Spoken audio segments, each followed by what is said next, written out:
MUHAYMIN died 3 years ago, pleading for breath. 43 years old, black and homeless. He's dead. Most likely you never heard his name. What happened to MUHAYMIN is strikingly similar to what happened to George Floyd. The only difference is, in Mr. Floyd's case, we had a pedestrian with an iPhone. It took place January 4th, 2017, to the people of Phoenix. It was a local news story, a homeless man on drugs resisting arrest.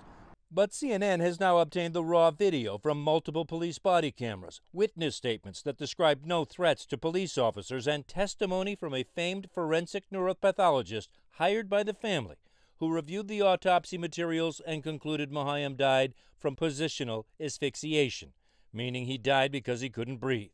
His sister, Musselina MUHAYMIN, is suing the city of Phoenix. I don't know how police officers are allowed to be judge, jury, and executioner. This wasn't a death penalty situation, right? He wanted to use the bathroom. How you doing, sir? It began 9:30 a.m. on a Wednesday.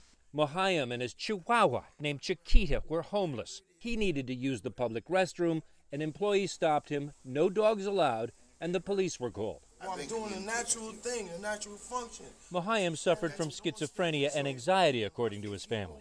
He didn't go anywhere, including the bathroom, without Chiquita, his emotional support dog.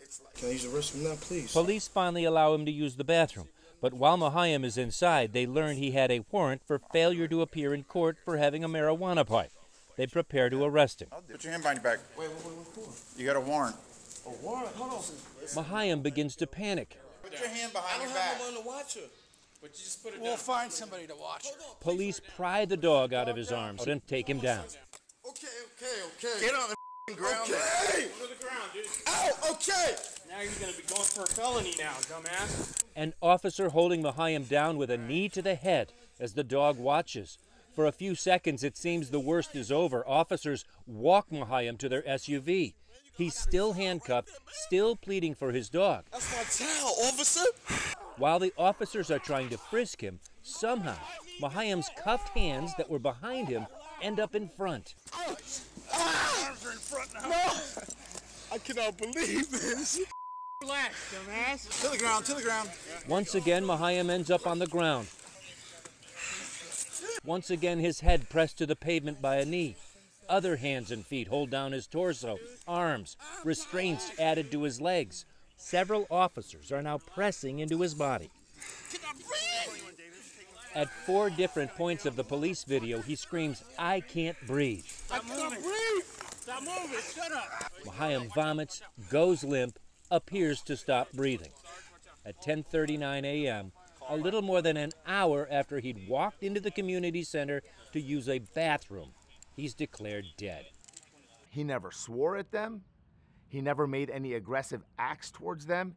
Yet the way they handled him was as if he were a violent felon. And that's simply not the case. In the aftermath, police released shorter clips of the video. The county medical examiner's report called the death a homicide due to cardiac arrest aggravated by psychiatric disease, acute methamphetamine intoxication, and physical exertion during law enforcement subdual.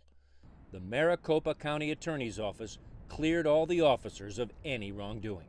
They don't see him as a human being, so they didn't treat him as a human being, and they killed him.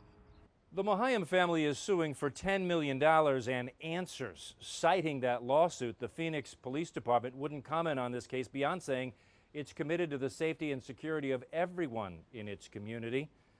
All 10 officers named in the lawsuit remain on the Phoenix police force today.